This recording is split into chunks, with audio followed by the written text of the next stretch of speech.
course I can read. Does he think I'm stupid? A, B, C, D, E, and G. H, G, J, K.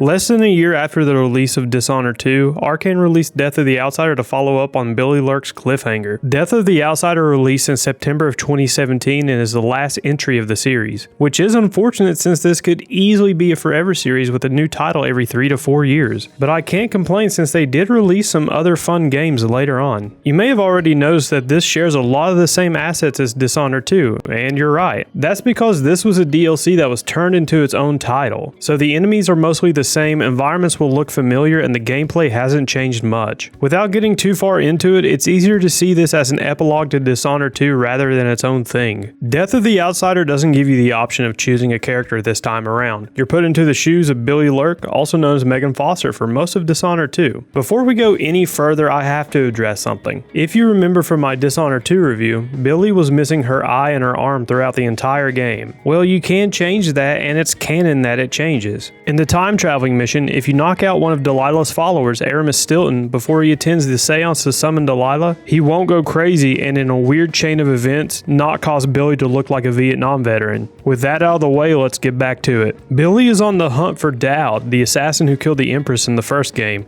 She's tracked him down to a fighting ring where he's being held by a cult called the Eyeless. You free him and he has one last job. Those days are gone. This is something bigger. One last job. I can do it.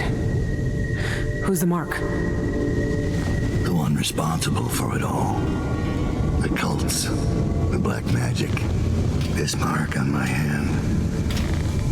We're gonna kill the black-eyed bastard himself. What? You want to kill the Outsider? You want to kill God?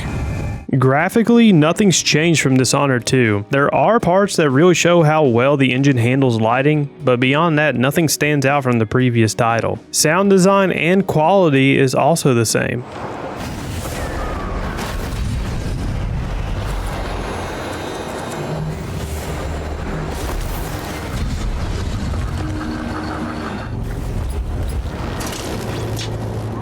Associates offers the best security in the Isles. Electrified floors, trained guards, clockwork sentinels, and the Sentinel is activating search protocols. I can't say much about it here since everything is pretty much identical to Dishonored 2. Arkane Studios set a standard with their music and execution. Thus far, they haven't gone below that standard, and Death of the Outsider is no exception.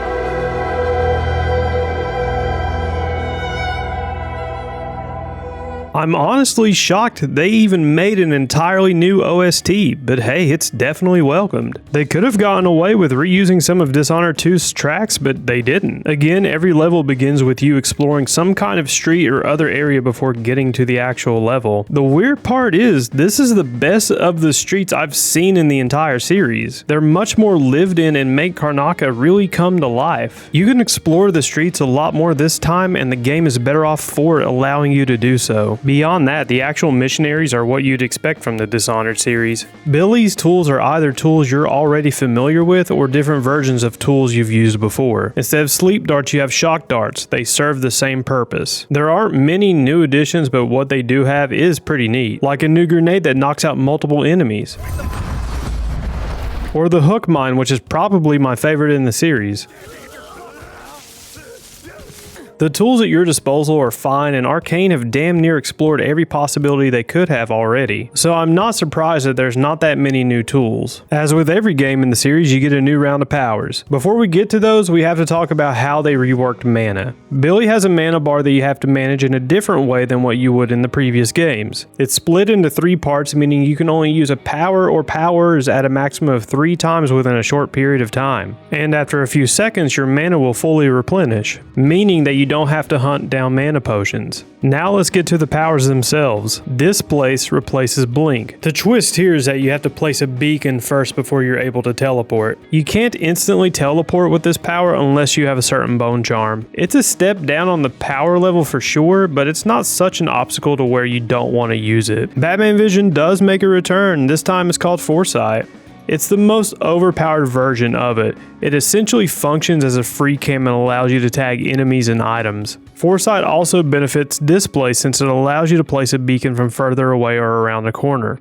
Semblance allows you to take on the identity of a dead or knocked out NPC or guard. I didn't find too many instances where I felt I needed to use this, except for one level where I was able to complete multiple mission objectives and outright finish the level without anyone ever noticing I was there. You may be thinking to yourself, wow, I wonder what the upgrades do. There's gotta be some wacky shenanigans I can pull off. Which is a fair thought to have, and I hate to break this to you, but none of these can be upgraded. What you get is what you get, and I hate this with everything in me. Now granted, the upgrades for these powers wouldn't have been that substantial, but not giving you a wide arsenal of powers on top of them not being upgradable just feels bad and is a huge letdown. For a series known for giving its players freedom and multiple tools to accomplish their goals, to aggressively limit them like that is baffling. Before I forget, I should also mention there's a 4th power where you can talk to rats. Sometimes they can give you hints or secrets on how to get into an area, but most of it's just for flavor.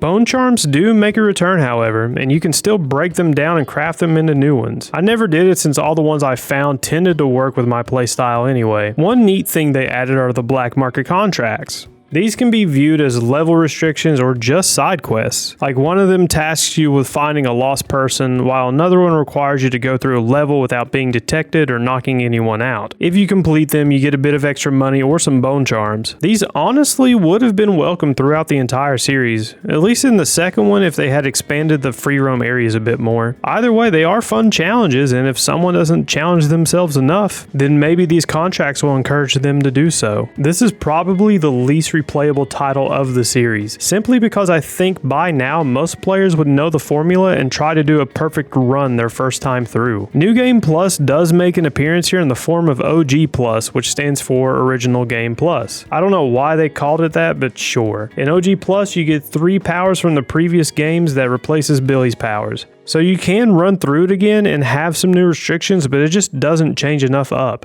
especially since you can't upgrade anything. All in all, it's not worth a replay. I'd recommend doing a pacifist run your first time through and create a save right before the end. Once you see the good ending, reload your save and get the bad ending. There's really no need to replay the entire thing. The game is roughly 5 to 6 hours for one playthrough. My first playthrough was on the hardest difficulty doing a no-kill run, followed up by a kill-em-all run that only lasted an hour. This is easily the shortest one of the series, and it should be considered as an epilogue rather than its own thing. I didn't experience any major bugs or pathing issues, but with it being so short, there's not much opportunity for things to break. Your mileage may vary though. The story here is solid. It's no Hamlet or anything, but it makes more sense than Kylo Ren trying to assert dominance. The story is extremely short and there are no large plot points I have to elaborate on, but it is cohesive. If you don't want it spoiled, go to here. After rescuing Daud, you get a visit from the Outsider who gives you powers and an arm from an alternate timeline. Once the Outsider leaves, Daud informs you that he was captured by the Eyeless cult while he was hunting down a lost relic. The relic being a knife that made the Outsider, and he believes it can be used to kill him as well. From there, you make your way to the Karnaca streets looking for clues as to where the knife may be and who may have it. Playing this level alone makes me wish that they did this for the entire city. Just the absolute sandbox nature of it and having to do contracts in between points of interest really revitalizes the formula. As you explore, you'll find a letter along the way that was meant for a high-ranking cult member. It states that the knife is in a vault at the local bank and requires 2 keys to unlock it. From here, you proceed to steal the keys, head back to the Dreadful Well, and that's that level. Again, much shorter of a game. In between missions, Billy has cased the bank and has come up with a plan to break in. You have 3 options. You can either go in through the sewers, through the trash disposal, or the roof. Daud tells you that if you find enough laudanum, you can put it into the ventilation system and knock everyone out that's inside of the building. So I did just that. Now this doesn't mean they are completely unconscious, because if you're too loud, they will wake up and call for backup. As you explore the bank, you'll see that you have a few options of actually getting into the safe, but I resorted to the fun one. Brace yourself.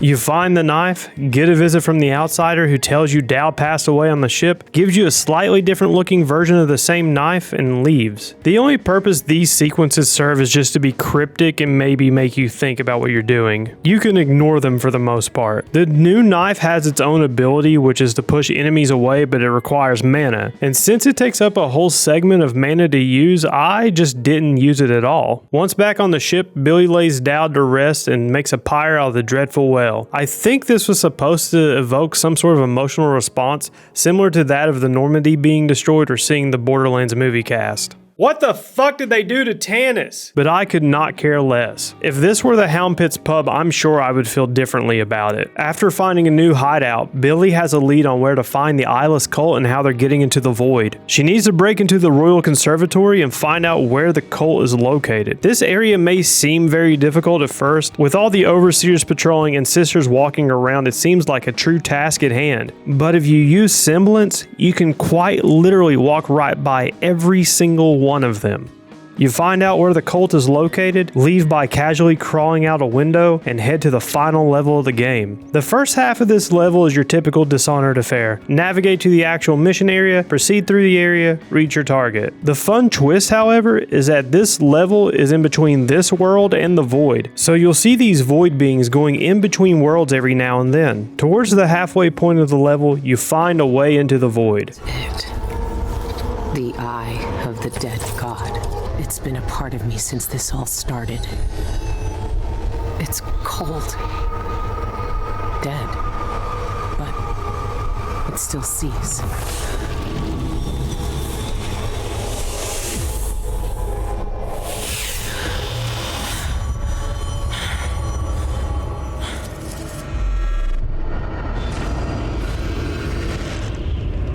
I can see everything.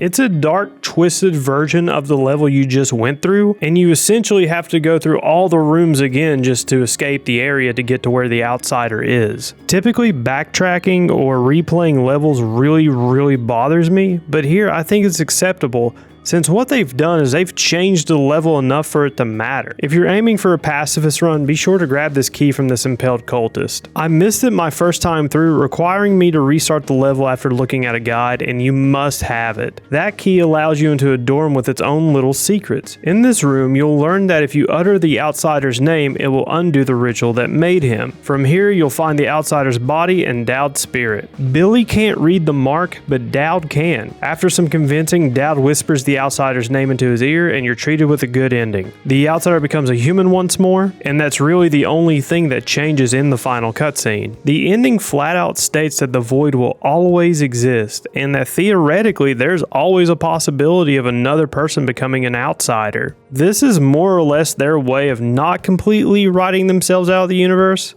in case they do decide to come back to it at some point. The bad ending isn't much different. If you choose to kill the outsider, literally nothing changes. Like I said earlier, it's not the best thing ever written, but it's not bad. And by now you can see why I said to view it as an epilogue to the second game as opposed to its own thing. Is Dishonored Death of an Outsider a good game? It's not a good game, but it's not a bad game either. I was definitely right when I said in my last review that most DLCs turned into their own titles feel empty or hollow. Death of an Outsider is no exception, but it does do better than most. At the end of the day, it's more Dishonored. Should you give it a try? I cannot recommend this to anyone. Not for $30 at least. Only having access to 3 unupgradable powers is a huge letdown on its own. With a maybe 5-hour runtime on top of that, it's really hard to recommend. If its base price was $10, I'd say go for it if you were really craving a new Dishonored experience. Beyond that, it goes for sale for about $6 quite often, so hold out until then. Dishonored Death of the Outsider is quite literally just more Dishonored. It's there if you've played the previous titles to their absolute fullest and still crave more. I wish this had been a fully fledged title as opposed to what we got, but at the end of the day, it's still fun.